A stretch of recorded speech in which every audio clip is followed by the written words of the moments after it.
Hi guys, James here from Beowulf Training, and we're talking dynamic stretching.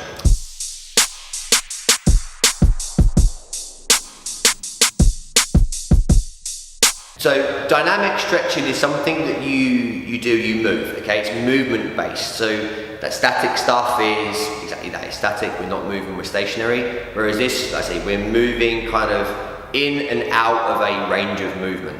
So if you think about lengthening through your lats, a static lat stretch would have your arm in a certain position, you'd spend some time there. It may be that a more dynamic position for that lat could be kind of moving in and out of that range of movement because you're gaining that length and you're kind of hitting that end range, but you're not spending any time there. It's a way of warming you up, it's a way of prepping the muscles or muscle tissues and kind of activating them prior to your session.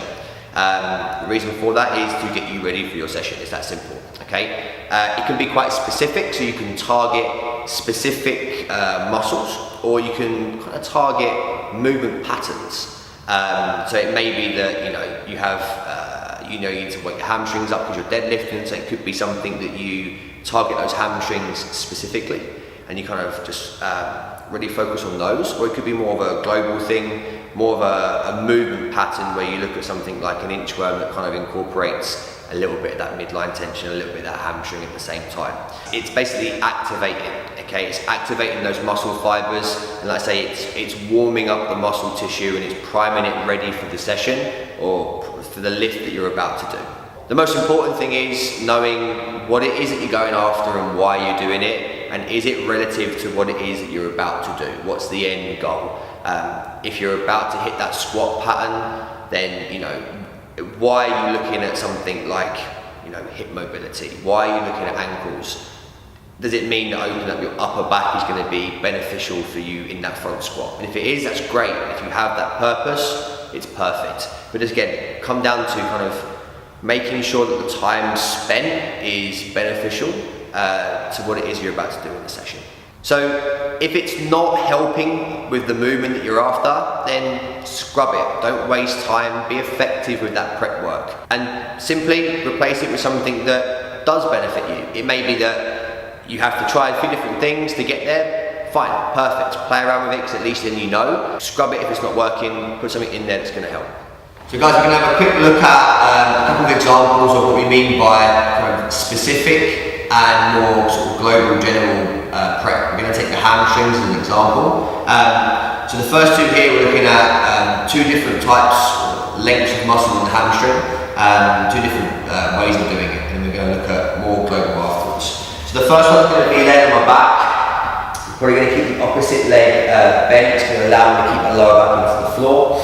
And I'm going to take my hand, just kind of come in behind that, just below the knee, but just so I can lock that leg into place. And the goal here is to try and keep this upper leg kind of still as I can, okay? So from that position, all I'm going to do is look to kick that foot up towards the ceiling, okay? And I'm going to bring that back down. And I'm just going to keep moving in and out of that range by contracting that quad, so by contracting the big muscle in the front of my leg, and just bit by bit, just kind of warming up the length of that hamstring. So by doing this in a bent position, I'm going to be hitting that short head in my hamstrings.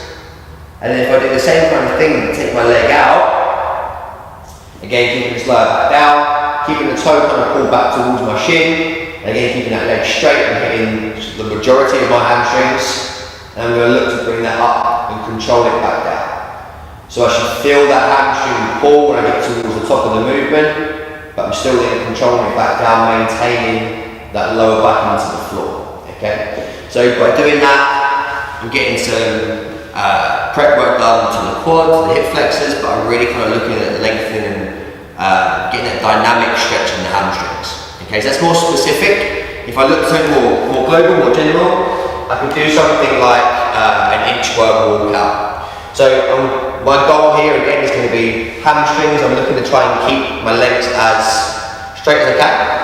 I'm going to take my hands down towards my feet. My feet are about hip width apart. And I'm going to walk myself out into a plank position.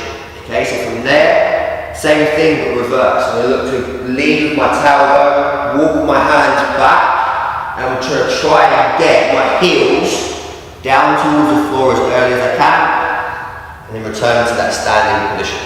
So again, coming back down, find the floor, walk it out, find my plank position, bring it back, stand.